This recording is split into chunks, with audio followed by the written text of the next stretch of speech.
ನಮಸ್ಕಾರ ಸ್ನೇಹಿತರೆ, ನಮ್ಮ ಮೋಟಿವೇಶನ್ ಮನ್ವಂತರ ಯೂಟ್ಯೂಬ್ ಚಾನೆಲ್ಗೆ ಸ್ವಾಗತ. ಒಂದು ಸಣ್ಣ ಹಳ್ಳಿಯ ಬೀದಿಯಲ್ಲಿ ಸಂಜೆಯ ಹೊತ್ತು ಸುರೇಶ ಒಬ್ಬಂಟಿಯಾಗಿ ಕುಳಿತಿದ್ದ. ಮುಖದಲ್ಲಿ ಆ ಹಿಂದಿನ ನಗುವಿಲ್ಲ, ಕಣ್ಣುಗಳಲ್ಲಿ ಆ ಹೊಳಪಿಲ್ಲ. ಪಕ್ಕದಲ್ಲೇ ಹಾದು ಹೋಗುತ್ತಿದ್ದ ರಂಗಪ್ಪ ಅವನ ಬಳಿ ಬಂದು, ಏನಾಯ್ತಪ್ಪ ಸುರೇಶ, ಯಾಕೆ ಹೀಗೆ ಮಂಕಾಗಿ ಕೂತಿದ್ದೀಯಾ ಎಂದು ಕೇಳಿದ. ಸುರೇಶ ದೀರ್ಘವಾಗಿ ನಿಟ್ಟುಸಿರುಬಿಟ್ಟು, ರಂಗಪ್ಪಣ್ಣ, ನಾನು ಯಾರನ್ನು ಅತಿ ಹೆಚ್ಚು ನಂಬಿದ್ದೇನೋ, ಯಾರಿಗಾಗಿ ನನ್ನ ಜೀವನದ ಅರ್ಧ ಆಸ್ತಿಯನ್ನು ಕೊಟ್ಟೇನೋ ಅಂತಹ ನನ್ನ ಸ್ವಂತ ಸೋದರನೇ ಇಂದು ನನ್ನ ವಿರುದ್ಧ ನಿಂತಿದ್ದಾನೆ. ಅಪ್ಪ ಬಿಟ್ಟು ಹೋದ ಜಮೀನಿಗಾಗಿ ಕೋರ್ಟಿಗೆ ಎಳೆದೊಯ್ದಿದ್ದಾನೆ ಎಂದು ಹೇಳುತ್ತಾ ಕಣ್ಣೀರಿಟ್ಟ. ಈ ದೃಶ್ಯ ಕೇವಲ ಸುರೇಶನದ್ದಲ್ಲ ಸ್ನೇಹಿತರೆ. ಇಂದಿನ ಜಗತ್ತಿನಲ್ಲಿ ಎಷ್ಟೋ ಜನರ ಹೃದಯ ಈ ರೀತಿಯ ನೋವಿನಿಂದ ಬೆಂದು ಹೋಗಿದೆ. ರಕ್ತ ಸಂಬಂಧಗಳು, ಸ್ನೇಹ ಸಂಬಂಧಗಳು, ದಾಂಪತ್ಯ ಸಂಬಂಧಗಳು ಎಲ್ಲದರಲ್ಲೂ ನಾವು ಯಾರನ್ನೂ ನಮ್ಮವರು ಎಂದು ಭಾವಿಸುತ್ತೇವೆಯೋ, ಸಂಕಷ್ಟ ಬಂದಾಗ ಅವರೇ ಮೊದಲು ದೂರ ಸರಿಯುತ್ತಾರೆ ಎಂಬುದು ಎಷ್ಟೋ ಬಾರಿ ಸತ್ಯವಾಗಿ ಕಂಡುಬರುತ್ತದೆ. ಒಡ ಹುಟ್ಟಿದವರು ಆಸ್ತಿಗಾಗಿ ಜಗಳವಾಡುತ್ತಾರೆ. ಸ್ನೇಹಿತರು ಸ್ವಾರ್ಥಕ್ಕಾಗಿ ಬೆನ್ನಿಗೆ ಚೂರಿ ಹಾಕುತ್ತಾರೆ. ಕೆಲವೊಮ್ಮೆ ಸ್ವಂತ ಮಕ್ಕಳೇ ವೃದ್ಧಾಪ್ಯದಲ್ಲಿ ಹೆತ್ತವರನ್ನು ಮರೆತುಬಿಡುತ್ತಾರೆ. ಇದು ಕೇಳಲು ಕಠೋರವೆನಿಸಿದರೂ ಜೀವನದ ಒಂದು ದೊಡ್ಡ ಸತ್ಯ. ನಮ್ಮ ಪೂರ್ವಜರು ಹೇಳುತ್ತಿದ್ದ ಮಾತು ನೆನಪಾಗುತ್ತದೆ. ಆಪತ್ಕಾಲದಲ್ಲಿ ಆಪ್ತರು ಗುರುತಾಗುತ್ತಾರೆ. ಆದರೆ ಈ ಮಾತಿನ ನಿಜವಾದ ಅರ್ಥ ಎಷ್ಟೋ ಜನರಿಗೆ ಗೊತ್ತಾಗುವುದು ಕಷ್ಟದ ಸಮಯ ಬಂದಾಗಲೇ. ಆಗ ಅರಿವಾಗುತ್ತದೆ ಯಾರು ನಿಜವಾಗಿಯೂ ನಮ್ಮವರು ಮತ್ತು ಯಾರು ಕೇವಲ ನಮ್ಮ ಸೌಭಾಗ್ಯದ ಸಂಘಾತಿಗಳಾಗಿದ್ದರು ಎಂದು. ರಂಗಪ್ಪ ಸುರೇಶನ ಪಕ್ಕದಲ್ಲಿ ಕುಳಿತು, ನೋಡು ಸುರೇಶ, ಇದೆಲ್ಲ ಕೇಳಿದಾಗ ನನಗೆ ನಮ್ಮ ಗುರುಗಳು ಒಮ್ಮೆ ಹೇಳಿದ ಮಾತು ನೆನಪಾಗುತ್ತದೆ. ಅವರು ಹೇಳಿದರು, ಭಗವಂತ ಶ್ರೀಕೃಷ್ಣನ ಜೀವನವನ್ನೇ ನೋಡು. ಅವನ ಸ್ವಂತ ಸೋದರ ಮಾವನೇ ಅವನ ಪ್ರಾಣಕ್ಕೆ ಎರಗಿದ್ದ. ಹತ್ತಿರದವರಿಂದಲೇ ಅತಿ ಹೆಚ್ಚು ನೋವು ಬರುವುದು ಜಗತ್ತಿನ ನಿಯಮ. ಆದರೆ ಆ ನೋವಿನಿಂದ ನಾವು ಕಲಿಯುವುದೇನು ಎಂಬುದೇ ಮುಖ್ಯ ಎಂದು ಹೇಳಿದ. ಸುರೇಶನ ಕಣ್ಣುಗಳಲ್ಲಿ ಕುತೂಹಲ ಮೂಡಿತು. ಅಂದರೆ ರಂಗಪ್ಪಣ್ಣ, ಈ ನೋವನ್ನು ಹೇಗೆ ಎದುರಿಸುವುದು? ಯಾರನ್ನೂ ನಂಬದೇ ಬದುಕುವುದೇ ಸರಿಯೇ ಎಂದು ಕೇಳಿದ. ಈ ಪ್ರಶ್ನೆಯೇ ಇಂದು ನಾವು ಆಳವಾಗಿ ಚರ್ಚಿಸಬೇಕಾದ ವಿಷಯ. ಹತ್ತಿರದವರು ಯಾವಾಗಲೂ ನಮ್ಮವರಲ್ಲ ಎಂಬ ಕಟು ಸತ್ಯವನ್ನು ಒಪ್ಪಿಕೊಂಡು, ಆದರೂ ಜೀವನವನ್ನು ಪ್ರೀತಿಯಿಂದ, ವಿಶ್ವಾಸದಿಂದ, ಆದರೆ ವಿವೇಕದಿಂದ ಬದುಕುವುದು ಹೇಗೆ ಎಂಬುದನ್ನು ನಾವು ಇಂದು ಶ್ರೀಕೃಷ್ಣನ ಜೀವನದ ಪ್ರಸಂಗಗಳ ಮೂಲಕ ಅರ್ಥಮಾಡಿಕೊಳ್ಳೋಣ. ರಂಗಪ್ಪ ಮುಂದುವರಿಸಿದ, ಸುರೇಶ, ನಿನ್ಗೊಂದು ವಿಷಯ ಹೇಳ್ತೀನಿ ಕೇಳು. ನಮ್ಮೂರಿನ ಲಲಿತಮ್ಮ ಗೊತ್ತಲ್ಲ, ಆಕೆಗೆ 3 ಮಕ್ಕಳು. ಗಂಡ ಸಾಯೋವ ಮುಂಚೆ ಎಲ್ಲ ಆಸ್ತಿಯನ್ನು ಸಮಾನವಾಗಿ ಹಂಚಿಕೊಟ್ಟಿದ್ದ. ಆದ್ರೆ ಲಲಿತಮ್ಮ ವಯಸ್ಸಾದಂತೆ, ಆಕೆಯ ಆರೋಗ್ಯ ಕೆಟ್ಟಂತೆ ಆ 3 ಮಕ್ಕಳು ಒಬ್ಬರ ಮೇಲೊಬ್ಬರು ನೀನು ನೋಡ್ಕೋ, ನಾನಲ್ಲ ಎಂದು ವಾದ ಮಾಡುತ್ತಾ ಕೊನೆಗೆ ಆಕೆಯನ್ನ ವೃದ್ಧಾಶ್ರಮಕ್ಕೆ ಸೇರಿಸಿಬಿಟ್ಟರು. ಆಕೆ 9 ತಿಂಗಳು ಹೊತ್ತು ಸಾಕಿ ಬೆಳೆಸಿದ ಮಕ್ಕಳೇ ಆಕೆಗೆ ಜೀವಮಾನವಿಡೀ ಕಷ್ಟಪಟ್ಟು ಎಲ್ಲವನ್ನೂ ಕೊಟ್ಟ ತಾಯಿಯನ್ನೇ ವಯಸ್ಸಾದ ಮೇಲೆ ಹೊರೆ ಎಂದು ಭಾವಿಸಿದರು ಎಂದು ಹೇಳಿದ. ಸುರೇಶನ ಎದೆ ಭಾರವಾಯಿತು. ಇದೆಂಥ ಜಗತ್ತು ರಂಗಪ್ಪಣ್ಣ, ರಕ್ತ ಸಂಬಂಧವು ಸ್ವಾರ್ಥದ ಮುಂದೆ ಸೋಲುತ್ತಿದೆಯಲ್ಲ ಎಂದ. ರಂಗಪ್ಪ ತಲೆಯಾಡಿಸುತ್ತಾ, ಹೌದು ಸುರೇಶ, ಆದ್ರೆ ಇದೊಂದು ಹೊಸ ವಿಷಯವಲ್ಲ. ನಮ್ಮ ಪುರಾಣಗಳಲ್ಲೂ ಇಂತಹ ಎಷ್ಟೋ ಪ್ರಸಂಗಗಳಿವೆ. ಸ್ವಂತ ಮಗ ತಂದೆಯ ವಿರುದ್ಧ ಎದ್ದಿದ್ದಾನೆ. ಸ್ವಂತ ಸೋದರರು ಸಿಂಹಾಸನಕ್ಕಾಗಿ ಯುದ್ಧ ಮಾಡಿದ್ದಾರೆ. ಮಹಾಭಾರತದಲ್ಲಿ ಕೌರವರು ಪಾಂಡವರು ಒಂದೇ ರಕ್ತದವರಾಗಿದ್ದರೂ ಅಧಿಕಾರದ ಆಸೆ ಅವರನ್ನು ಶತ್ರುಗಳನ್ನಾಗಿ ಮಾಡಿಬಿಟ್ಟಿತು. ಆದ್ದರಿಂದ ಹತ್ತಿರದವರು ಯಾವಾಗಲೂ ನಮ್ಮವರೇ ಆಗಿರುತ್ತಾರೆ ಎಂಬ ಭ್ರಮೆಯಲ್ಲಿ ಬದುಕುವುದಕ್ಕಿಂತ ಪ್ರತಿಯೊಬ್ಬ ಮನುಷ್ಯನ ಸ್ವಭಾವವನ್ನು ಅರ್ಥಮಾಡಿಕೊಂಡು ಬದುಕುವುದು ಜಾಣತನ ಎಂದು ಹೇಳಿದ. ಆ ಸಮಯದಲ್ಲಿ ಅಲ್ಲಿಗೆ ಬಂದ ಗಂಗಮ್ಮ ಇವರ ಮಾತುಗಳನ್ನು ಕೇಳಿ, ಏನ್ರೀ ಇಬ್ರೂ ಗಂಭೀರವಾಗಿ ಮಾತಾಡ್ತಿದ್ದೀರಾ ಎಂದು ಕೇಳಿದಳು. ರಂಗಪ್ಪ ವಿಷಯ ವಿವರಿಸಿದಾಗ ಗಂಗಮ್ಮ ಒಂದು ಕ್ಷಣ ಮೌನವಾಗಿ, ನನಗೂ ಇಂತಹದ್ದೇ ಅನುಭವವಾಗಿತ್ತು. ನಾನು ಚಿಕ್ಕಂದಿನಿಂದ ನನ್ನ ಗೆಳತಿ ಶಾಂತಮ್ಮಳ ಜೊತೆ ಬೆಳೆದವಳು. ಅಣ್ಣ ತಂಗಿಗಿಂತಲೂ ಹೆಚ್ಚು ಹತ್ತಿರವಾಗಿದ್ದೆವು. ಆದ್ರೆ ನಾನು ವ್ಯಾಪಾರದಲ್ಲಿ ಸ್ವಲ್ಪ ಲಾಭ ಗಳಿಸಿದಾಗ ಅವಳ ಮನಸ್ಸಿನಲ್ಲಿ ಅಸೂಯೆ ಹುಟ್ಟಿಕೊಂಡಿತು. ನನ್ನ ಬಗ್ಗೆ ಸುಳ್ಳು ಸುದ್ದಿ ಹಬ್ಬಿಸಿ ಊರಿನಲ್ಲಿ ನನ್ನ ಮಾನ ಕಳೆಯಲು ಪ್ರಯತ್ನಿಸಿದಳು. ಅಂದು ನನಗೆ ಅರಿವಾಯಿತು, ಸಂಬಂಧಗಳು ಎಷ್ಟೇ ಹಳೆಯದಾಗಿದ್ದರೂ, ಆಳವಾಗಿದ್ದರೂ ಮನುಷ್ಯನ ಮನಸ್ಸಿನಲ್ಲಿ ಸ್ವಾರ್ಥ ಮತ್ತು ಅಸೂಯೆ ಇದ್ದರೆ ಆ ಸಂಬಂಧ ಯಾವ ಕ್ಷಣದಲ್ಲಾದರೂ ಮುರಿದು ಬೀಳಬಹುದು ಎಂದಳು. ಸುರೇಶ ಈ ಮಾತುಗಳನ್ನು ಕೇಳುತ್ತಾ ತನ್ನ ಸ್ವಂತ ನೋವಿನ ಜೊತೆಗೆ ಇತರರ ಅನುಭವಗಳನ್ನು ಸೇರಿಸಿ ಯೋಚಿಸತೊಡಗಿದ. ಹಾಗಾದ್ರೆ ನಾವು ಯಾರನ್ನೂ ನಂಬಬಾರದೆ? ಯಾರೊಡನೆಯೂ ಹತ್ತಿರವಾಗಬಾರದೆ? ಎಂದು ಮತ್ತೆ ಪ್ರಶ್ನಿಸಿದ. ಗಂಗಮ್ಮ ನಗುತ್ತಾ, ಇಲ್ಲ ಸುರೇಶ, ಹಾಗಲ್ಲ. ನಂಬುವುದನ್ನು ನಿಲ್ಲಿಸುವುದು ಪರಿಹಾರವಲ್ಲ.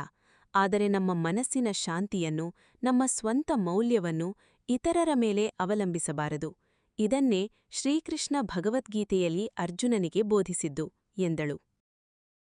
ಈ ಮಾತು ಕೇಳಿ ಸುಬ್ಬಯ್ಯ ಎಂಬ ಹಿರಿಯರೊಬ್ಬರು ಅಲ್ಲಿಗೆ ಬಂದರು. ಅವರು ಊರಿನ ಪ್ರಸಿದ್ಧ ಜ್ಞಾನಿಗಳಲ್ಲಿ ಒಬ್ಬರು. ಎಲ್ಲರೂ ಅವರ ಮಾತುಗಳಿಗೆ ಗೌರವ ಕೊಡುತ್ತಿದ್ದರು. ಏನ್ರಪ್ಪ, ಇಂದು ಇಲ್ಲಿ ದೊಡ್ಡ ಸಭೆಯೇ ಸೇರಿದೆಯಲ್ಲ ಎಂದು ನಗುತ್ತಾ ಕೇಳಿದರು. ರಂಗಪ್ಪ ವಿಷಯವನ್ನು ವಿವರಿಸಿದಾಗ ಸುಬ್ಬಯ್ಯ ಗಂಭೀರವಾಗಿ ಕುಳಿತು, ಮಕ್ಕಳೇ, ಈ ವಿಷಯ ಜೀವನದ ಅತ್ಯಂತ ಆಳವಾದ ಸತ್ಯಗಳಲ್ಲಿ ಒಂದು. ನಾವು ಚಿಕ್ಕಂದಿನಿಂದಲೂ ಕಲಿಸಲ್ಪಟ್ಟಿರುವುದೇನೆಂದರೆ ರಕ್ತ ಸಂಬಂಧ ಎಂದೂ ಮುರಿಯುವುದಿಲ್ಲ ಎಂದು. ಆದರೆ ವಾಸ್ತವದಲ್ಲಿ ಸಂಬಂಧಗಳ ಬಲ ಇರುವುದು ರಕ್ತದಲ್ಲಲ್ಲ, ಮನಸ್ಸಿನ ಪ್ರಾಮಾಣಿಕತೆಯಲ್ಲಿ ಎಂದು ಹೇಳಿದರು. ಒಂದು ವಿಷಯ ಸ್ಪಷ್ಟವಾಗಿ ಅರ್ಥಮಾಡಿಕೊಳ್ಳಿ. ಮನುಷ್ಯ ಸಂಬಂಧಗಳಲ್ಲಿ ಬರುವುದೇ ಸ್ವಾರ್ಥ, ಹೋಲಿಕೆ, ಅಧಿಕಾರದ ಆಸೆ, ಅಸೂಯೆ. ಇವೆಲ್ಲ ಮನುಷ್ಯರಲ್ಲೂ ಸ್ವಲ್ಪ ಮಟ್ಟಿಗಾದರೂ ಇರುತ್ತವೆ. ಆದರೆ ಯಾವ ಮನಸ್ಸು ಈ ಗುಣಗಳನ್ನು ನಿಯಂತ್ರಿಸಲು ಕಲಿಯುತ್ತದೋ ಆ ಮನಸ್ಸು ನಿಜವಾದ ಸಂಬಂಧವನ್ನು ಕಾಪಾಡಬಲ್ಲದು. ಆದರೆ ಇನ್ನೊಬ್ಬರ ಮನಸ್ಸನ್ನು ನಾವು ನಿಯಂತ್ರಿಸಲಾಗುವುದಿಲ್ಲವಲ್ಲ, ಅಲ್ಲಿಗೆ ಸಮಸ್ಯೆ ಶುರುವಾಗುತ್ತದೆ ಎಂದು ಸುಬ್ಬಯ್ಯ ವಿವರಿಸಿದರು.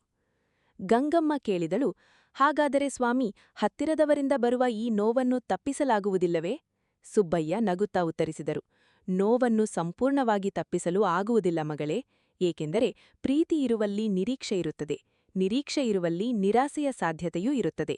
ಆದರೆ ಆ ನೋವನ್ನು ಹೇಗೆ ಸ್ವೀಕರಿಸುವುದು, ಅದರಿಂದ ಹೇಗೆ ಬೆಳೆಯುವುದು ಎಂಬುದನ್ನು ನಾವು ಕಲಿಯಬಹುದು. ಇದನ್ನೇ ಶ್ರೀಕೃಷ್ಣ ತನ್ನ ಜೀವನದುದ್ದಕ್ಕೂ ತೋರಿಸಿಕೊಟ್ಟಿದ್ದಾನೆ. ಸುರೇಶ ಕುತೂಹಲದಿಂದ, ಸ್ವಾಮಿ, ಶ್ರೀಕೃಷ್ಣನಿಗೂ ಹತ್ತಿರದವರಿಂದ ನೋವಾಗಿತ್ತೇ ಎಂದು ಕೇಳಿದ. ಸುಬ್ಬಯ್ಯ ದೀರ್ಘವಾಗಿ ನಿಟ್ಟುಸಿರು ಬಿಟ್ಟು, ಸುರೇಶ, ಭಗವಂತನ ಜೀವನವನ್ನೇ ಸೂಕ್ಷ್ಮವಾಗಿ ನೋಡಿದರೆ ಅವನಿಗೆ ಹುಟ್ಟಿನಿಂದಲೇ ಹತ್ತಿರದವರಿಂದ ಅಪಾಯ ಎದುರಾಗಿತ್ತು. ಅವನ ಸ್ವಂತ ಸೋದರಮಾವ ಕಂಸನೇ ಅವನ ಪ್ರಾಣಕ್ಕೆ ಎರಗಲು ಪ್ರಯತ್ನಿಸಿದ್ದ. ಸ್ವಂತ ತಾಯಿಯ ಸೋದರನೇ ಅವನನ್ನು ಸಾಯಿಸಲು ಬಂದಿದ್ದ. ಆದರೆ ಶ್ರೀಕೃಷ್ಣ ಎಂದೂ ಈ ನೋವಿನಲ್ಲಿ ಮುಳುಗಿ ಹೋಗಲಿಲ್ಲ, ಎಂದೂ ಕಹಿಯಾಗಲಿಲ್ಲ. ಬದಲಾಗಿ ಅವನು ಪ್ರತಿ ಪ್ರಸಂಗದಿಂದಲೂ ಒಂದು ಜೀವನ ಪಾಠವನ್ನು ಕಲಿತು ಮುಂದೆ ಸಾಗಿದ ಎಂದು ಹೇಳಿದರು. ಈ ಮಾತು ಕೇಳಿ ಎಲ್ಲರ ಮನಸ್ಸಿನಲ್ಲೂ ಶ್ರೀಕೃಷ್ಣನ ಕಥೆಯನ್ನು ಆಳವಾಗಿ ತಿಳಿಯುವ ಬಯಕೆ ಮೂಡಿತು. ಸುಬ್ಬಯ್ಯ, ಬನ್ನಿ, ಮೊದಲು ಕಂಸನ ಕಥೆಯನ್ನೇ ಆಳವಾಗಿ ನೋಡೋಣ. ಅದರಲ್ಲಿ ನಮ್ಮೆಲ್ಲರಿಗೂ ಬೇಕಾದ ದೊಡ್ಡ ಪಾಠವಿದೆ ಎಂದು ಹೇಳಿ ಕಥೆ ಪ್ರಾರಂಭಿಸಲು ಸಿದ್ಧರಾದರು. ಸುಬ್ಬಯ್ಯ ಮುಂದುವರೆಸಿದ್ರು. ಆದ್ರೆ ಕಂಸನ ಕತೆಗೆ ಮುಂಚೆ ಇನ್ನೊಂದು ವಿಷಯವನ್ನು ಅರ್ಥಮಾಡಿಕೊಳ್ಳಬೇಕು. ಹತ್ತಿರದವರು ಎಂದೂ ನಮ್ಮವರಲ್ಲ ಎಂದು ಹೇಳುವಾಗ ನಾವು ಎಲ್ಲರನ್ನೂ ಶತ್ರುಗಳಂತೆ ನೋಡಬೇಕು ಎಂದು ಅರ್ಥವಲ್ಲ. ಬದಲಿಗೆ ನಾವು ಪ್ರತಿಯೊಬ್ಬ ವ್ಯಕ್ತಿಯನ್ನು ಅವರ ಕರ್ಮ, ಅವರ ಸ್ವಭಾವದ ಆಧಾರದ ಮೇಲೆ ನೋಡಬೇಕು. ಕೇವಲ ಅವರು ನಮ್ಮ ರಕ್ತ ಸಂಬಂಧಿಗಳು ಎಂಬ ಕಾರಣಕ್ಕೆ ಕಣ್ಣು ಮುಚ್ಚಿ ನಂಬಬಾರದು. ಹಾಗೆಯೇ ಎಲ್ಲರನ್ನೂ ಸಂಶಯದಿಂದ ನೋಡಿ ಬದುಕುವುದು ಸರಿಯಲ್ಲ. ಗಂಗಪ್ಪ ಎಂಬ ಇನ್ನೊಬ್ಬ ಹಿರಿಯರು ಅಲ್ಲಿಗೆ ಬಂದು ಕುಳಿತರು. ಅವರೂ ಕೂಡ ಬಹಳ ಕಷ್ಟದ ಜೀವನ ಅನುಭವಿಸಿದವರು. ಸುಬ್ಬಯ್ಯನವರೇ, ನಾನೊಂದು ಮಾತು ಸೇರಿಸುತ್ತೇನೆ. ನನ್ನ ಜೀವನದಲ್ಲಿ ನಾನು ಕಂಡುಕೊಂಡ ಸತ್ಯವೇನೆಂದರೆ, ಸಂಬಂಧಗಳಲ್ಲಿ ನೋವು ಬರುವುದು ಸಾಮಾನ್ಯವಾಗಿ ನಮ್ಮ ಅತಿಯಾದ ನಿರೀಕ್ಷೆಗಳಿಂದ. ನಾವು ಇನ್ನೊಬ್ಬರಿಂದ ಎಷ್ಟು ನಿರೀಕ್ಷಿಸುತ್ತೇವೋ ಅಷ್ಟೇ ನೋವು ಅವರು ಆ ನಿರೀಕ್ಷೆಗೆ ತಕ್ಕಂತೆ ವರ್ತಿಸದಿದ್ದಾಗ ಆಗುತ್ತದೆ. ಇದನ್ನೇ ನಮ್ಮ ಶಾಸ್ತ್ರಗಳು ಹೇಳುವುದು, ಫಲಾಪೇಕ್ಷೆ ಇಲ್ಲದೆ ಕರ್ತವ್ಯ ಮಾಡು ಎಂದರು.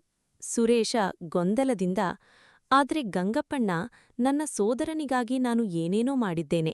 ಅವನ ಮಗಳ ಮದುವೆಗೆ ಸಾಲ ಮಾಡಿ ಸಹಾಯ ಮಾಡಿದ್ದೇನೆ. ಅವನ ಕಷ್ಟದ ಸಮಯದಲ್ಲೂ ಜೊತೆಗಿದ್ದೇನೆ. ಇಷ್ಟೆಲ್ಲ ಮಾಡಿದ ಮೇಲೂ ಅವನು ಈಗ ನನ್ನ ವಿರುದ್ಧ ಕೋರ್ಟಿಗೆ ಹೋಗಿದ್ದಾನೆಂದರೆ ಇದನ್ನು ನಾನು ಫಲಾಪೇಕ್ಷೆಯಿಲ್ಲದೆ ಮಾಡಿದ್ದೇನೆ ಎಂದು ಹೇಗೆ ಸಮಾಧಾನ ಮಾಡಿಕೊಳ್ಳಲಿ ಎಂದು ಕೇಳಿದ. ಸುಬ್ಬಯ್ಯ ಪ್ರೀತಿಯಿಂದ ಸುರೇಶನ ಭುಜದ ಮೇಲೆ ಕೈಯಿಟ್ಟು, ಮಗನೇ, ನಿನ್ನ ನೋವು ನನಗೆ ಅರ್ಥವಾಗುತ್ತದೆ. ಆದ್ರೆ ಇಲ್ಲಿ ಒಂದು ಸೂಕ್ಷ್ಮ ವಿಷಯ ಇದೆ. ನೀನು ಒಳ್ಳೆಯದನ್ನು ಮಾಡಿದ್ದು ತಪ್ಪಲ್ಲ, ಸಹಾಯ ಮಾಡಿದ್ದೂ ತಪ್ಪಲ್ಲ. ಆದ್ರೆ ಆ ಸಹಾಯದ ಬದಲಿಗೆ ಅವನಿಂದ ಶಾಶ್ವತ ನಿಷ್ಠೆಯನ್ನು, ಶಾಶ್ವತ ಒಳ್ಳೆಯತನವನ್ನು ನಿರೀಕ್ಷಿಸಿದ್ದೆ. ಆದ್ರೆ ಮನುಷ್ಯ ಸ್ವಭಾವ ಬದಲಾಗುತ್ತಿರುತ್ತದೆ, ಸನ್ನಿವೇಶಗಳಿಗೆ ತಕ್ಕಂತೆ ಬದಲಾಗುತ್ತದೆ. ಅಧಿಕಾರ, ಆಸ್ತಿ, ಹಣ ಬಂದಾಗ ಎಷ್ಟೋ ಜನರ ಮನಸ್ಸು ಬದಲಾಗುತ್ತದೆ. ಇದು ಅವರ ದೌರ್ಬಲ್ಯ, ನಿನ್ನ ತಪ್ಪಲ್ಲ ಎಂದು ಸಮಾಧಾನಪಡಿಸಿದರು. ಶಾಂತಮ್ಮ ಎಂಬ ಇನ್ನೊಬ್ಬ ಹಿರಿಯ ಮಹಿಳೆಯು ಅಲ್ಲಿಗೆ ಬಂದು, ಸುಬ್ಬಯ್ಯನವರೇ, ನಾನೊಂದು ಮಾತು ಕೇಳಬೇಕಿತ್ತು. ಹಾಗಾದ್ರೆ ನಾವಿನ್ಯಾರಿಗೂ ಸಹಾಯ ಮಾಡಬಾರದೆ, ಪ್ರೀತಿಸಬಾರದೆ ಎಂದು ಕೇಳಿದಳು. ಸುಬ್ಬಯ್ಯ ನಗುತ್ತಾ, ಇಲ್ಲ ಶಾಂತಮ್ಮ, ಪ್ರೀತಿಸುವುದನ್ನು, ಸಹಾಯ ಮಾಡುವುದನ್ನು ಎಂದೂ ನಿಲ್ಲಿಸಬಾರದು. ಆದರೆ ಆ ಪ್ರೀತಿ, ಆ ಸಹಾಯ ನಮ್ಮ ಕರ್ತವ್ಯದ ಭಾಗವಾಗಿರಬೇಕೇ ಹೊರತು ಪ್ರತಿಫಲದ ಒಪ್ಪಂದವಾಗಿರಬಾರದು. ಇದನ್ನೇ ಶ್ರೀಕೃಷ್ಣ ತನ್ನ ಇಡೀ ಜೀವನದಲ್ಲಿ ಪಾಲಿಸಿ ತೋರಿಸಿಕೊಟ್ಟಿದ್ದಾನೆ ಎಂದು ಹೇಳಿದರು. ಸುರೇಶ ಈಗ ಸ್ವಲ್ಪ ಶಾಂತನಾಗಿ, ಸ್ವಾಮಿ, ಆದ್ರೆ ಈ ನೋವು, ಈ ದ್ರೋಹದ ಭಾವನೆ ಮನಸ್ಸಿನಿಂದ ಹೋಗುವುದೇ ಇಲ್ಲ. ರಾತ್ರಿ ನಿದ್ದೆ ಬರುವುದಿಲ್ಲ. ಪ್ರತಿ ಕ್ಷಣವೂ ಅವನ ಮೋಸ ಕಣ್ಮುಂದೆ ಬರುತ್ತದೆ ಎಂದ. ಸುಬ್ಬಯ್ಯ ಆಳವಾಗಿ ಯೋಚಿಸುತ್ತಾ, ಸುರೇಶ, ಇದು ಸಹಜ. ಆದರೆ ಈ ನೋವಿನಲ್ಲಿ ಎಷ್ಟು ಕಾಲ ಬದುಕುತ್ತೀಯಾ ಎಂಬುದೇ ನಿನ್ನ ಆಯ್ಕೆ. ನೋವನ್ನು ಅನುಭವಿಸುವುದು ಒಂದು ಹಂತ. ಆದರೆ ಆ ನೋವಿನಲ್ಲೇ ಶಾಶ್ವತವಾಗಿ ಸಿಲುಕಿಕೊಳ್ಳುವುದು ಇನ್ನೊಂದು ವಿಷಯ. ಇದನ್ನೇ ನಾವು ಆಸಕ್ತಿ ಅಥವಾ ಅಟ್ಯಾಚ್ಮೆಂಟ್ ಎಂದು ಕರೆಯುತ್ತೇವೆ. ನಮ್ಮ ನಿರೀಕ್ಷೆಗೆ, ನಮ್ಮ ನೋವಿಗೆ ನಾವೇ ಅಂಟಿಕೊಳ್ಳುವುದು ಎಂದು ಹೇಳಿದರು. ಗಂಗಮ್ಮ ಮಧ್ಯೆ ಬಾಯಿ ಹಾಕಿ, ಸ್ವಾಮಿ, ಆದರೆ ನಮ್ಮ ಸಮಾಜದಲ್ಲಿ ರಕ್ತ ಸಂಬಂಧಕ್ಕೆ ಎಷ್ಟು ಮಹತ್ವ ಕೊಡುತ್ತಾರೆ ಎಂದರೆ, ಸಂಬಂಧ ಮುರಿದು ಹೋದರೆ ಇಡೀ ಊರೇ ನಮ್ಮನ್ನೇ ದೂಷಿಸುತ್ತದೆ. ಅಣ್ಣ ತಮ್ಮ ಜಗಳವಾಡಿಕೊಂಡರು ಎಂದು ಜನ ಮಾತನಾಡುತ್ತಾರೆ. ಅದರಲ್ಲಿ ಯಾರ ತಪ್ಪು ಎಂದು ಯೋಚಿಸುವುದೇ ಇಲ್ಲ ಎಂದಳು. ಸುಬ್ಬಯ್ಯ ಇದಕ್ಕೆ ಒಪ್ಪಿಗೆ ಸೂಚಿಸುತ್ತಾ, ಹೌದು ಗಂಗಮ್ಮ, ಸಮಾಜದ ಈ ಒತ್ತಡವೇ ಎಷ್ಟೋ ಜನರನ್ನು ವಿಷಪೂರಿತ ಸಂಬಂಧಗಳಲ್ಲೂ ಮುಂದುವರಿಯುವಂತೆ ಮಾಡುತ್ತದೆ. ಆದರೆ ನಿಜವಾದ ಜ್ಞಾನಿ ಎಂದೂ ಸಮಾಜದ ಮಾತಿಗಾಗಿ ತನ್ನ ಮಾನಸಿಕ ಶಾಂತಿಯನ್ನು ಬಲಿಕೊಡುವುದಿಲ್ಲ ಎಂದರು. ಈ ಸಮಯದಲ್ಲಿ ರಂಗಪ್ಪ ಕೇಳಿದ, ಸ್ವಾಮಿ, ಹಾಗಾದರೆ ಈ ಎಲ್ಲಾ ಗೊಂದಲಗಳಿಗೆ ಪರಿಹಾರವೇನು? ಹೇಗೆ ಜೀವಿಸಬೇಕು ಎಂದು ನಮಗೆ ಸ್ಪಷ್ಟವಾಗಿ ಮಾರ್ಗದರ್ಶನ ಮಾಡಿ. ಸುಬ್ಬಯ್ಯ ಸ್ವಲ್ಪ ಹೊತ್ತು ಮೌನವಾಗಿದ್ದು ನಂತರ ಹೇಳಿದರು, ಇದಕ್ಕೆ ಉತ್ತರ ಇರುವುದೇ ಶ್ರೀಕೃಷ್ಣನ ಜೀವನದಲ್ಲಿ. ಅವನು ಹುಟ್ಟಿನಿಂದ ಸಾಯುವವರೆಗೂ ಹತ್ತಿರದವರಿಂದಲೇ ಅತಿ ಹೆಚ್ಚು ಪರೀಕ್ಷೆಗಳನ್ನು ಎದುರಿಸಿದ. ಆದರೆ ಪ್ರತಿ ಬಾರಿಯೂ ಅವನು ಎಷ್ಟು ಸಮಚಿತ್ತದಿಂದ, ಎಷ್ಟು ಧೈರ್ಯದಿಂದ, ಎಷ್ಟು ವಿವೇಕದಿಂದ ಆ ಪರಿಸ್ಥಿತಿಯನ್ನು ನಿಭಾಯಿಸಿದ ಎಂಬುದನ್ನು ನೋಡಿದರೆ ನಮಗೆ ಜೀವನದ ಅತ್ಯುತ್ತಮ ಪಾಠ ಸಿಗುತ್ತದೆ. ಬನ್ನಿ, ಈಗ ನಾವು 3 ಪ್ರಮುಖ ಪ್ರಸಂಗಗಳ ಮೂಲಕ ಇದನ್ನು ಅರ್ಥಮಾಡಿಕೊಳ್ಳೋಣ. ಮೊದಲನೆಯದು ಅವನ ಸ್ವಂತ ಸೋದರಮಾವ ಕಂಸನ ಕಥೆ. ಎರಡನೆಯದು ಅವನ ಸ್ವಂತ ಸ್ನೇಹಿತರಂತೆ ಇದ್ದ ಕೌರವರ ಕಥೆ. ಮತ್ತು ಮೂರನೆಯದು ಅವನ ಪ್ರೀತಿಯ ಶಿಷ್ಯ ಅರ್ಜುನನಿಗೆ ಯುದ್ಧಭೂಮಿಯಲ್ಲಿ ಬೋಧಿಸಿದ ಜ್ಞಾನ. ಈ 3 ಪ್ರಸಂಗಗಳು ನಮಗೆ ಹತ್ತಿರದವರ ಬಗ್ಗೆ, ಸಂಬಂಧಗಳ ಬಗ್ಗೆ ಆಳವಾದ ಅರಿವನ್ನು ನೀಡುತ್ತವೆ ಎಂದು ಹೇಳಿ ಕಥೆ ಪ್ರಾರಂಭಿಸಲು ಎಲ್ಲರನ್ನೂ ಹತ್ತಿರ ಕರೆದರು. ಸುಬ್ಬಯ್ಯ ಕಥೆ ಪ್ರಾರಂಭಿಸಿದರು. ಮಥುರೆಯ ರಾಜ ಕಂಸ ದೇವಕಿಯ ಸ್ವಂತ ಸೋದರ. ದೇವಕಿಯ ಮದುವೆಯ ಸಮಯದಲ್ಲಿ ಕಂಸ ಸ್ವತಃ ಅವಳ ರಥವನ್ನು ಓಡಿಸುತ್ತಿದ್ದ, ತನ್ನ ತಂಗಿಯ ಮೇಲಿನ ಪ್ರೀತಿಯಿಂದ. ಆದರೆ ದಾರಿಯಲ್ಲಿ ಒಂದು ಆಕಾಶವಾಣಿಯಾಯಿತು. ಕಂಸ, ಈ ದೇವಕಿಯ 8ನೇ ಮಗುವಿನಿಂದಲೇ ನಿನ್ನ ಸಾವಾಗುತ್ತದೆ. ಈ ಮಾತು ಕೇಳಿದ ಕ್ಷಣವೇ ಕಂಸನ ಮನಸ್ಸು ಸಂಪೂರ್ಣ ಬದಲಾಯಿತು. ಸ್ವಲ್ಪ ಹೊತ್ತಿನ ಮುಂಚೆ ಪ್ರೀತಿಯಿಂದ ರಥ ಓಡಿಸುತ್ತಿದ್ದ ಅದೇ ಕಂಸ ಈಗ ಕತ್ತಿ ಎತ್ತಿ ತನ್ನ ಸ್ವಂತ ತಂಗಿಯನ್ನೇ ಕೊಲ್ಲಲು ಸಿದ್ಧನಾದ. ಇದನ್ನು ಗಮನಿಸಿ ಮಕ್ಕಳೇ, ಭಯ ಮತ್ತು ಸ್ವಾರ್ಥ ಬಂದಾಗ ಮನುಷ್ಯ ತನ್ನ ಅತ್ಯಂತ ಹತ್ತಿರದ ಸಂಬಂಧವನ್ನು ಮರೆತುಬಿಡುತ್ತಾನೆ. ವಸುದೇವ ಮಧ್ಯೆ ಬಂದು ಕಂಸನನ್ನು ತಡೆದು, ಪ್ರತಿ ಮಗುವನ್ನೂ ಹುಟ್ಟಿದ ತಕ್ಷಣ ಕಂಸನಿಗೆ ಒಪ್ಪಿಸುತ್ತೇನೆ ಎಂದು ಮಾತುಕೊಟ್ಟ. ಹೀಗೆ ಒಂದೊಂದಾಗಿ 6 ಮಕ್ಕಳನ್ನು ಕಂಸ ಕೊಂದುಹಾಕಿದ. ಯೋಚಿಸಿ, ಸ್ವಂತ ತಂಗಿಯ ಮಕ್ಕಳನ್ನು, ತನ್ನದೇ ರಕ್ತದ ಮಕ್ಕಳನ್ನು ಒಬ್ಬ ಮಾವ ಕೊಲ್ಲುತ್ತಿದ್ದಾನೆ. ಇದಕ್ಕಿಂತ ದೊಡ್ಡ ದ್ರೋಹ ಇನ್ನೇನಿದೆ? ಆದರೆ 8ನೇ ಮಗುವಾಗಿ ಹುಟ್ಟಿದ ಶ್ರೀಕೃಷ್ಣನನ್ನು ವಸುದೇವ ರಹಸ್ಯವಾಗಿ ಗೋಕುಲಕ್ಕೆ ಸಾಗಿಸಿ ಯಶೋದೆಯ ಮಗಳನ್ನು ಕಂಸನಿಗೆ ಒಪ್ಪಿಸಿದ. ಕೃಷ್ಣ ಬೆಳೆದಂತೆ ಕಂಸ ಪದೇ ಪದೇ ರಾಕ್ಷಸರನ್ನು ಕಳುಹಿಸಿ ಅವನನ್ನು ಕೊಲ್ಲಲಿಸಲು ಪ್ರಯತ್ನಿಸಿದ. ಪೂತನಿ, ತೃಣಾವರ್ತ, ಬಕಾಸುರ, ಅಘಾಸುರ ಹೀಗೆ ಒಂದಾದ ಮೇಲೊಂದು ಆಪತ್ತುಗಳು ಕೃಷ್ಣನ ಬಾಲ್ಯದುದ್ದಕ್ಕೂ ಬಂದವು. ಒಬ್ಬ ಮಗು ಇಷ್ಟೆಲ್ಲ ಆಪತ್ತುಗಳನ್ನು ಎದುರಿಸಬೇಕಾಗಿ ಬಂದಿದ್ದು ಸ್ವಂತ ಸೋದರಮಾವನ ದ್ವೇಷದಿಂದಲೇ. ಆದರೆ ಗಮನಿಸಿ, ಶ್ರೀಕೃಷ್ಣ ಎಂದೂ ಈ ವಿಷಯದಲ್ಲಿ ಕಹಿಯಾಗಿ ದ್ವೇಷದಿಂದ ಬೆಳೆಯಲಿಲ್ಲ. ಅವನು ಪ್ರತಿ ಆಪತ್ತನ್ನು ಧೈರ್ಯದಿಂದ, ಆಟವಾಡುವಂತೆ ಎದುರಿಸಿದ ಮತ್ತು ಗೋಕುಲದಲ್ಲಿ ಸಂತೋಷದಿಂದ, ಪ್ರೀತಿಯಿಂದ ಬೆಳೆದ. ಸುರೇಶ ಆಶ್ಚರ್ಯದಿಂದ ಕೇಳಿದ, ಸ್ವಾಮಿ, ಇಷ್ಟೆಲ್ಲ ಆಪತ್ತುಗಳ ನಡುವೆಯೂ ಕೃಷ್ಣ ಹೇಗೆ ಸಂತೋಷದಿಂದ ಇರಲು ಸಾಧ್ಯವಾಯಿತು? ಸುಬ್ಬಯ್ಯ ಉತ್ತರಿಸಿದರು, ಇದೇ ಪ್ರಶ್ನೆಗೆ ಉತ್ತರವೇ ನಿನಗಿಬೇಕಾದ ಪಾಠ ಸುರೇಶ. ಕೃಷ್ಣ ತನ್ನ ಸಂತೋಷವನ್ನು ಎಂದೂ ಇನ್ನೊಬ್ಬರ ಮೇಲೆ, ಅಂದರೆ ಕಂಸ ಏನು ಮಾಡುತ್ತಾನೆ ಎಂಬುದರ ಮೇಲೆ ಅವಲಂಬಿಸಲಿಲ್ಲ. ಅವನು ತನ್ನ ಆಂತರಿಕ ಶಾಂತಿಯನ್ನು, ತನ್ನ ಆತ್ಮಸ್ಥೈರ್ಯವನ್ನು ಕಾಪಾಡಿಕೊಂಡ. ಕಂಸ ಎಷ್ಟೇ ದ್ರೋಹ ಮಾಡಿದರೂ ಕೃಷ್ಣ ತನ್ನ ಸ್ವಂತ ಸ್ವಭಾವವನ್ನು ಬದಲಾಯಿಸಲಿಲ್ಲ.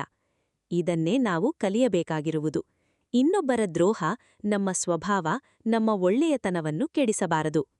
ಕೊನೆಗೆ ಕೃಷ್ಣ ಬೆಳೆದು ಮಥುರೆಗೆ ಹೋಗಿ ಕಂಸನನ್ನು ವಧಿಸಿದ. ಆದರೆ ಇದನ್ನು ಗಮನಿಸಿ, ಕೃಷ್ಣ ಇದನ್ನು ವೈಯಕ್ತಿಕ ಸೇಡಿಗಾಗಿ ಮಾಡಿಲ್ಲ, ಬದಲಾಗಿ ಧರ್ಮ ಸಂಸ್ಥಾಪನೆಗಾಗಿ, ಪ್ರಜೆಗಳ ರಕ್ಷಣೆಗಾಗಿ ಮಾಡಿದ.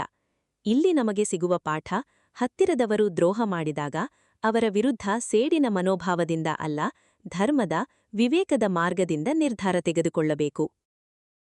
ಸುಬ್ಬಯ್ಯ ಎರಡನೇ ಪ್ರಸಂಗಕ್ಕೆ ಬಂದರು. ಈಗ ಕೌರವರ ಕಥೆಯನ್ನು ನೋಡೋಣ. ದುರ್ಯೋಧನ ಶ್ರೀಕೃಷ್ಣನ ಸೋದರ ಸಂಬಂಧಿಯೂ ಆಗಿದ್ದ, ಮತ್ತು ಕೃಷ್ಣ ಪಾಂಡವ ಕೌರವರಿಬ್ಬರಿಗೂ ಸಂಬಂಧಿಕನಾಗಿದ್ದ. ಯುದ್ಧ ತಪ್ಪಿಸಲು ಕೃಷ್ಣ ಸ್ವತಃ ಶಾಂತಿದೂತನಾಗಿ ಹಸ್ತಿನಾಪುರಕ್ಕೆ ಹೋದ. ಅಲ್ಲಿ ಅವನು ಕೇವಲ 5 ಗ್ರಾಮಗಳನ್ನು ಪಾಂಡವರಿಗೆ ಕೊಡಿ ಎಂದು ಕೇಳಿದ, ಇಡೀ ರಾಜ್ಯವನ್ನಲ್ಲ. ಆದರೆ ದುರ್ಯೋಧನ ಸೂಜಿ ಮೊನೆಯಷ್ಟೂ ಭೂಮಿಯನ್ನು ಕೊಡುವುದಿಲ್ಲ ಎಂದು ಹಠ ಹಿಡಿದ. ಅಷ್ಟೇ ಅಲ್ಲ, ಕೃಷ್ಣನನ್ನೇ ಬಂಧಿಸಲು ಪ್ರಯತ್ನಿಸಿದ. ಇಲ್ಲಿ ಗಮನಿಸಬೇಕಾದ ವಿಷಯವೇನೆಂದರೆ, ದುರ್ಯೋಧನ ಕೃಷ್ಣನಿಗೆ ಸಂಬಂಧಿಯೂ ಆಗಿದ್ದ. ಅನೇಕ ಬಾರಿ ಅವನ ಆತಿಥ್ಯವನ್ನು ಸ್ವೀಕರಿಸಿದ್ದ. ಆದರೂ ಅಧಿಕಾರದ ದಾಹ, ಅಸೂಯೆ ಅವನನ್ನು ಎಷ್ಟು ಕುರುಡನನ್ನಾಗಿ ಮಾಡಿತ್ತೆಂದರೆ, ಅವನಿಗೆ ಧರ್ಮ, ಸಂಬಂಧ ಎಲ್ಲವೂ ಗೌಣವಾಗಿ ಕಂಡವು. ಇನ್ನೊಂದೆಡೆ ನೋಡಿ, ಪಾಂಡವರ ಸ್ವಂತ ಸೋದರ ಕರ್ಣ ವಾಸ್ತವದಲ್ಲಿ ಅವರ ಹಿರಿಯಣ್ಣನೇ ಆಗಿದ್ದ. ಆದರೆ ಪರಿಸ್ಥಿತಿಯ ಕಾರಣದಿಂದ, ಬಾಲ್ಯದ ಅವಮಾನಗಳಿಂದ ಅವನು ಕೌರವರ ಪರ ನಿಂತು ಕೊನೆಗೆ ತನ್ನ ಸ್ವಂತ ಸೋದರರ ವಿರುದ್ಧವೇ ಯುದ್ಧ ಮಾಡಬೇಕಾಗಿ ಬಂತು. ಶಾಂತಮ್ಮ ಭಾವುಕಳಾಗಿ, ಎಂತಹ ದುರಂತ ಸ್ವಾಮಿ, ಸ್ವಂತ ಸೋದರರೇ ಪರಸ್ಪರ ಯುದ್ಧ ಮಾಡಬೇಕಾಯಿತಲ್ಲ ಎಂದಳು. ಸುಬ್ಬಯ್ಯ ತಲೆಯಾಡಿಸುತ್ತಾ, ಹೌದು ಶಾಂತಮ್ಮ, ಆದರೆ ಇದೇ ಮಹಾಭಾರತ ನಮಗೆ ಕಲಿಸುವ ಪಾಠ. ರಕ್ತ ಸಂಬಂಧ ಒಂದೇ ಸಾಕಾಗುವುದಿಲ್ಲ. ಸಂಬಂಧವನ್ನು ಉಳಿಸುವುದು ಪರಸ್ಪರ ಗೌರವ, ಪ್ರಾಮಾಣಿಕತೆ ಮತ್ತು ಧರ್ಮ. ಕುರುಕ್ಷೇತ್ರ ಯುದ್ಧ ಪ್ರಾರಂಭವಾಗುವ ಮೊದಲು ಅರ್ಜುನ ಎಷ್ಟು ಜರ್ಜರಿತನಾಗಿದ್ದನೆಂದರೆ, ಎದುರಿಗಿದ್ದ ಸೈನ್ಯದಲ್ಲಿ ತನ್ನ ಸ್ವಂತ ಗುರುಗಳು, ಅಜ್ಜ ಭೀಷ್ಮ, ಸೋದರ ಸಂಬಂಧಿಗಳನ್ನು ನೋಡಿ ಗಾಂಡೀವನನ್ನೇ ಕೆಳಗೆ ಬಿಟ್ಟುಬಿಟ್ಟ. ಆಗಲೇ ಅರ್ಜುನ ಕೃಷ್ಣನಿಗೆ ಹೇಳಿದ್ದು, ಕೃಷ್ಣ, ಈ ಸ್ವಂತ ಬಂಧುಗಳನ್ನು ಕೊಂದು ನಾನು ಪಡೆಯುವ ರಾಜ್ಯ, ಸುಖ ಯಾವುದಕ್ಕೆ ಬೇಕು? ಈ ಪ್ರಶ್ನೆ ಪ್ರತಿಯೊಬ್ಬ ಮನುಷ್ಯನ ಮನಸ್ಸಿನಲ್ಲೂ ಒಮ್ಮೆಯಾದರೂ ಬರುತ್ತದೆ. ಹತ್ತಿರದವರ ವಿರುದ್ಧ ನಿಲ್ಲುವುದು ಎಷ್ಟು ಸರಿ? ಆಗ ಶ್ರೀಕೃಷ್ಣ ಅರ್ಜುನನಿಗೆ ಕೊಟ್ಟ ಉತ್ತರವೇ ಭಗವದ್ಗೀತೆಯ ಸಾರ. ಅವನು ಹೇಳಿದ, ಅರ್ಜುನ, ನಿನ್ನ ಸಂಬಂಧ ಆ ವ್ಯಕ್ತಿಗಳ ದೇಹದೊಂದಿಗಲ್ಲ, ಅವರ ಆತ್ಮದೊಂದಿಗೆ ಇರಬೇಕು. ಮತ್ತು ಆತ್ಮ ಎಂದೂ ಸಾಯುವುದಿಲ್ಲ. ಆದ್ದರಿಂದ ಶೋಕಿಸಬೇಡ, ನಿನ್ನ ಕರ್ತವ್ಯವನ್ನು ಮಾಡು, ಫಲದ ಬಗ್ಗೆ ಚಿಂತಿಸಬೇಡ. ಗಂಗಪ್ಪ ಇದನ್ನು ಕೇಳಿ, ಸ್ವಾಮಿ, ಇದೇ ಅಲ್ಲವೇ ಇಂದಿಗೂ ನಮಗೆ ಅನ್ವಯವಾಗುವ ಪಾಠ? ಹತ್ತಿರದವರು ದ್ರೋಹ ಮಾಡಿದಾಗ ಅವರ ಮೇಲಿನ ಮೋಹ ಅಥವಾ ಸೇಡಿನ ಬದಲು ನಮ್ಮ ಕರ್ತವ್ಯ ಏನು ಎಂಬುದನ್ನು ಮಾತ್ರ ನೋಡಬೇಕು ಎಂದ. ಸುಬ್ಬಯ್ಯ ಸಂತೋಷದಿಂದ, ಸರಿಯಾಗಿ ಅರ್ಥ ಮಾಡಿಕೊಂಡೆ ಗಂಗಪ್ಪ, ಇದೇ ಗೀತೆಯ ಜ್ಞಾನ ಎಂದರು. ಸುಬ್ಬಯ್ಯ 3ನೇ ಪ್ರಸಂಗಕ್ಕೆ ಬಂದರು. ಈಗ ಇನ್ನೊಂದು ಪ್ರಸಂಗ ಹೇಳುತ್ತೇನೆ. ಇದು ಸುಧಾಮನ ಕಥೆ. ಆದರೆ ಇಲ್ಲಿ ವಿರುದ್ಧ ದೃಷ್ಟಿಕೋನದಿಂದ ನೋಡೋಣ.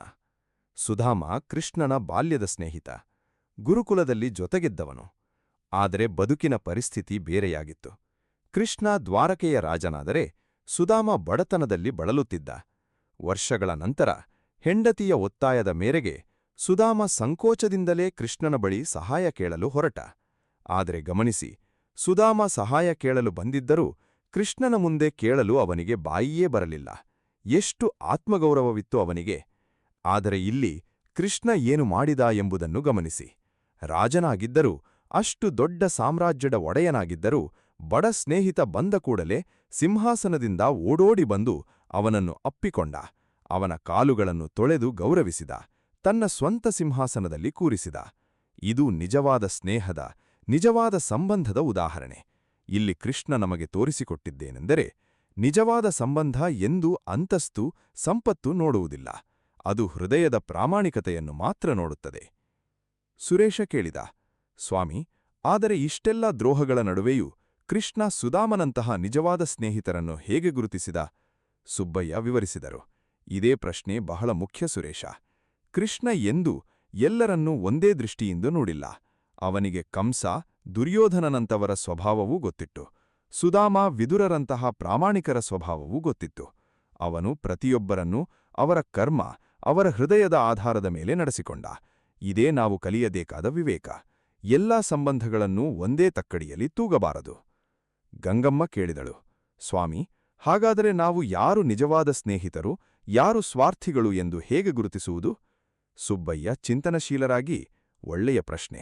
ಇದಕ್ಕೆ ಉತ್ತರ ಸಮಯ ಮತ್ತು ಕಷ್ಟದ ಪರೀಕ್ಷೆಯಲ್ಲಿ ಸಿಗುತ್ತದೆ. ಕಷ್ಟದ ಸಮಯದಲ್ಲಿ ಯಾರು ನಿಮ್ಮ ಜೊತೆ ನಿಲ್ಲುತ್ತಾರೋ, ನಿಮ್ಮ ಏಳಿಗೆಯನ್ನು ಕಂಡು ಅಸೂಯೆ ಪಡದೆ ಸಂತೋಷಪಡುತ್ತಾರೋ, ನಿಮ್ಮ ಬೆನ್ನು ಹಿಂದೆ ನಿಮ್ಮ ಬಗ್ಗೆ ಒಳ್ಳೆಯದನ್ನೇ ಮಾತನಾಡುತ್ತಾರೋ, ಅವರೇ ನಿಜವಾದ ಆಪ್ತರು. ಇದನ್ನು ಗುರುತಿಸಲು ಸಮಯ ಬೇಕು. ಆದರೆ ಒಮ್ಮೆ ಗುರುತಿಸಿದ ಮೇಲೆ ಆ ಸಂಬಂಧವನ್ನು ಜೀವಮಾನವಿಡೀ ಜೋಪಾನ ಮಾಡಬೇಕು ಎಂದು ಹೇಳಿದರು. ಸುರೇಶನ ಮನಸ್ಸಿನಲ್ಲಿ ಈಗ ಸ್ವಲ್ಪ ಸ್ಪಷ್ಟತೆ ಮೂಡತೊಡಗಿತು. ಅವನಿಗೆ ಅರ್ಥವಾಯಿತು, ಜೀವನದಲ್ಲಿ ಎಲ್ಲಾ ಸಂಬಂಧಗಳು ಒಂದೇ ರೀತಿ ಇರುವುದಿಲ್ಲ, ಮತ್ತು ಎಲ್ಲಾ ದ್ರೋಹಗಳ ನಡುವೆಯೂ ನಿಜವಾದ ಪ್ರೀತಿ, ನಿಜವಾದ ಸ್ನೇಹ ಇನ್ನೂ ಜೀವಂತವಿದೆ ಎಂದು. ಸುಬ್ಬಯ್ಯ ಈಗ ಎಲ್ಲರ ಕಡೆಗೆ ನೋಡುತ್ತಾ ಗಂಭೀರ ಧ್ವನಿಯಲ್ಲಿ ಹೇಳಿದರು, ಮಕ್ಕಳೇ, ಇಷ್ಟೆಲ್ಲ ಕಥೆಗಳನ್ನು ಕೇಳಿದ ಮೇಲೆ ಈಗ ನಿಮಗೆ ಅರ್ಥವಾಗಿರಬಹುದು. ಹತ್ತಿರದವರು ಯಾವಾಗಲೂ ನಮ್ಮವರಲ್ಲ ಎಂಬುದು ಕಟು ಸತ್ಯ. ಆದರೆ ಇದನ್ನು ದುಃಖದ ವಿಷಯವಾಗಿ ನೋಡುವ ಬದಲು ಇದನ್ನು ಜೀವನದ ಒಂದು ಶಕ್ತಿಶಾಲಿ ಪಾಠವಾಗಿ ಸ್ವೀಕರಿಸಿ. ಏಕೆಂದರೆ ಯಾವ ಕ್ಷಣದಲ್ಲಿ ನೀವು ಇನ್ನೊಬ್ಬರ ಮೇಲಿನ ಅತಿಯಾದ ಅವಲಂಬನೆಯನ್ನು ಬಿಟ್ಟುಬಿಡುತ್ತೀರೋ, ಆ ಕ್ಷಣದಿಂದಲೇ ನಿಮ್ಮ ನಿಜವಾದ ಶಕ್ತಿ ಜಾಗೃತವಾಗುತ್ತದೆ. ಇಂದಿನಿಂದ ಒಂದು ಸಂಕಲ್ಪ ಮಾಡಿ, ನಾನು ಯಾರನ್ನೂ ದ್ವೇಷಿಸುವುದಿಲ್ಲ, ಆದರೆ ಯಾರ ಮೇಲೂ ನನ್ನ ಸಂತೋಷವನ್ನು, ನನ್ನ ಆತ್ಮಗೌರವವನ್ನು ಅವಲಂಬಿಸುವುದಿಲ್ಲ. ನಾನು ಎಲ್ಲರಿಗೂ ಪ್ರೀತಿ ಕೊಡುತ್ತೇನೆ, ಸಹಾಯ ಮಾಡುತ್ತೇನೆ, ಆದರೆ ಫಲಾಪೇಕ್ಷೆಯಿಲ್ಲದೆ. ಯಾರಾದರೂ ದ್ರೋಹ ಮಾಡಿದರೆ ಅದನ್ನು ವೈಯಕ್ತಿಕವಾಗಿ ತೆಗೆದುಕೊಳ್ಳದೆ, ಅದು ಅವರ ಕರ್ಮ, ಅವರ ಸ್ವಭಾವ ಎಂದು ಅರ್ಥಮಾಡಿಕೊಂಡು ಮುಂದೆ ಸಾಗುತ್ತೇನೆ. ಇದೇ ನಿಜವಾದ ಗೀತಾಜ್ಞಾನ, ಇದೇ ನಿಜವಾದ ಆಧ್ಯಾತ್ಮಿಕ ಬಲ ಎಂದು ಸುಬ್ಬಯ್ಯ ಹೇಳಿದಾಗ ಸುರೇಶನ ಕಣ್ಣುಗಳಲ್ಲಿ ಹೊಸ ಬೆಳಕು ಮೂಡಿತು. ಸುರೇಶ ಎದ್ದು ನಿಂತು, ಸ್ವಾಮಿ, ಇಂದು ನನಗೆ ಅರ್ಥವಾಯಿತು. ನನ್ನ ಸೋದರ ಮಾಡಿದ್ದೂ ತಪ್ಪೇ, ಆದರೆ ಅವನ ತಪ್ಪಿಗಾಗಿ ನಾನು ನನ್ನ ಶಾಂತಿಯನ್ನು, ನನ್ನ ಸಂತೋಷವನ್ನು ಕಳೆದುಕೊಳ್ಳಬಾರದು. ನಾನು ನನ್ನ ಕರ್ತವ್ಯವನ್ನು ಮಾಡುತ್ತೇನೆ, ಕಾನೂನಿನ ಮುಂದೆ ನ್ಯಾಯಕ್ಕಾಗಿ ಹೋರಾಡುತ್ತೇನೆ, ಆದರೆ ಮನಸ್ಸಿನಲ್ಲಿ ದ್ವೇಷ ಇಟ್ಟುಕೊಳ್ಳುವುದಿಲ್ಲ ಎಂದು ಹೇಳಿದ. ಈ ಮಾತು ಕೇಳಿ ಎಲ್ಲರ ಮುಖದಲ್ಲೂ ಸಂತೃಪ್ತಿಯ ನಗು ಮೂಡಿತು. ಸ್ನೇಹಿತರೆ, ಇಂದು ನಾವು ಕಲಿತ ಪಾಠವನ್ನು ಮತ್ತೊಮ್ಮೆ ಮನನ ಮಾಡೋಣ. ಜೀವನದಲ್ಲಿ ಹತ್ತಿರದವರು ಯಾವಾಗಲೂ ನಮ್ಮವರಲ್ಲ ಎಂಬುದು ಕಟುಸತ್ಯ. ಆದರೆ ಇದನ್ನು ಅರಿತುಕೊಂಡು ನಾವು ಪ್ರತಿಯೊಬ್ಬರನ್ನೂ ಸಂಶಯದ ಕಣ್ಣಿಂದ ನೋಡುವ ಬದಲು ವಿವೇಕದ ಕಣ್ಣಿಂದ ನೋಡಬೇಕು. ಪ್ರೀತಿಯನ್ನು, ಸಹಾಯವನ್ನು ಎಂದೂ ನಿಲ್ಲಿಸಬಾರದು. ಆದರೆ ನಮ್ಮ ಆತ್ಮಗೌರವವನ್ನು, ನಮ್ಮ ಮಾನಸಿಕ ಶಾಂತಿಯನ್ನು ಯಾರ ಕೈಗೂ ಒಪ್ಪಿಸಬಾರದು. ಶ್ರೀಕೃಷ್ಣ ತನ್ನ ಇಡೀ ಜೀವನದಲ್ಲಿ ನಮಗೆ ಇದನ್ನೇ ಕಲಿಸಿಕೊಟ್ಟಿದ್ದಾನೆ. ಕಂಸನ ದ್ರೋಹವನ್ನು ಎದುರಿಸಿದಾಗಲೂ, ದುರ್ಯೋಧನನ ವಂಚನೆಯನ್ನು ಕಂಡಾಗಲೂ ಅವನು ಎಂದೂ ತನ್ನ ಪ್ರೀತಿಯ, ಧರ್ಮದ ಮಾರ್ಗವನ್ನು ಬಿಟ್ಟುಕೊಡಲಿಲ್ಲ. ಸ್ನೇಹಿತರೆ, ಈಗ ಒಂದು ಕ್ಷಣ ನಿಮ್ಮ ಸ್ವಂತ ಜೀವನವನ್ನು ನೋಡಿ. ನಿಮ್ಮ ಜೀವನದಲ್ಲೂ ಇಂತಹ ಎಷ್ಟೋ ಸುರೇಶರು ಇರಬಹುದು, ಎಷ್ಟೋ ಲಲಿತಮ್ಮಗಳಿರಬಹುದು. ಬಹುಶಃ ನೀವು ಯಾರಿಂದಲೋ ದ್ರೋಹಕ್ಕೊಳಗಾಗಿರಬಹುದು. ಯಾರೋ ಹತ್ತಿರದವರು ನಿಮ್ಮ ವಿಶ್ವಾಸವನ್ನು ಮುರಿದಿರಬಹುದು. ಆ ನೋವು ನಿಜ, ಆ ನೋವನ್ನು ಅಲ್ಲಗಳೆಯುವಂತಿಲ್ಲ. ಆದರೆ ಇಂದಿನಿಂದ, ಈ ಕ್ಷಣದಿಂದ ಒಂದು ನಿರ್ಧಾರ ತೆಗೆದುಕೊಳ್ಳಿ. ನಾನು ಈ ನೋವಿನ ಕೈದಿಯಾಗಿ ಬದುಕುವುದಿಲ್ಲ. ನಾನು ಶ್ರೀಕೃಷ್ಣನಂತೆ ಪ್ರತಿ ಆಪತ್ತಿನಿಂದಲೂ ಬಲಿಷ್ಠನಾಗಿ ಎದ್ದೇಳುತ್ತೇನೆ. ನೆನಪಿಡಿ, ಕಂಸ ಎಷ್ಟೇ ಪ್ರಯತ್ನಿಸಿದರೂ ಕೃಷ್ಣನನ್ನು ಸೋಲಿಸಲಾಗಲಿಲ್ಲ. ಏಕೆಂದರೆ ಕೃಷ್ಣನ ಆಂತರಿಕ ಶಕ್ತಿ ಎಂದೂ ಕಂಸನ ಕೈಯಲ್ಲಿ ಇರಲಿಲ್ಲ. ದುರ್ಯೋಧನ ಎಷ್ಟೇ ವಂಚನೆ ಮಾಡಿದರೂ ಪಾಂಡವರನ್ನು ಶಾಶ್ವತವಾಗಿ ಸೋಲಿಸಲಾಗಲಿಲ್ಲ. ಏಕೆಂದರೆ ಅವರ ಬಳಿ ಧರ್ಮ ಮತ್ತು ಕೃಷ್ಣನ ಮಾರ್ಗದರ್ಶನ ಇತ್ತು. ಹಾಗೆಯೇ ನಿಮ್ಮ ಜೀವನದಲ್ಲಿ ಯಾರೇ ದ್ರೋಹ ಮಾಡಿದರೂ ನಿಮ್ಮ ಆಂತರಿಕ ಶಕ್ತಿಯನ್ನು, ನಿಮ್ಮ ಸ್ವಂತ ಮೌಲ್ಯವನ್ನು ಅವರ ಕೈಗೆ ಒಪ್ಪಿಸಬೇಡಿ. ನಿಮ್ಮ ಸಂತೋಷ, ನಿಮ್ಮ ಶಾಂತಿ, ನಿಮ್ಮ ಆತ್ಮಗೌರವ ಇವೆಲ್ಲ ನಿಮ್ಮ ಸ್ವಂತ ಆಸ್ತಿ. ಇದನ್ನು ಯಾರೂ ಕಸಿದುಕೊಳ್ಳಲು ಸಾಧ್ಯವಿಲ್ಲ, ನೀವೇ ಒಪ್ಪಿಸದ ಹೊರತು. ಇಂದಿನಿಂದ ಪ್ರತಿಯೊಬ್ಬರನ್ನೂ ಪ್ರೀತಿಯಿಂದ ನೋಡಿ, ಆದರೆ ವಿವೇಕವನ್ನು ಜೊತೆಗಿಟ್ಟುಕೊಳ್ಳಿ.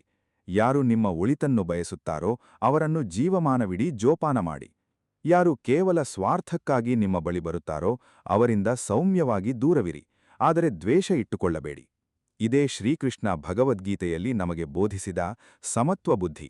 ಸುಖ ದುಃಖ, ಲಾಭ ನಷ್ಟ, ಜಯ ಅಪಜಯಗಳಲ್ಲಿ ಸಮಚಿತ್ತರಾಗಿರುವುದು.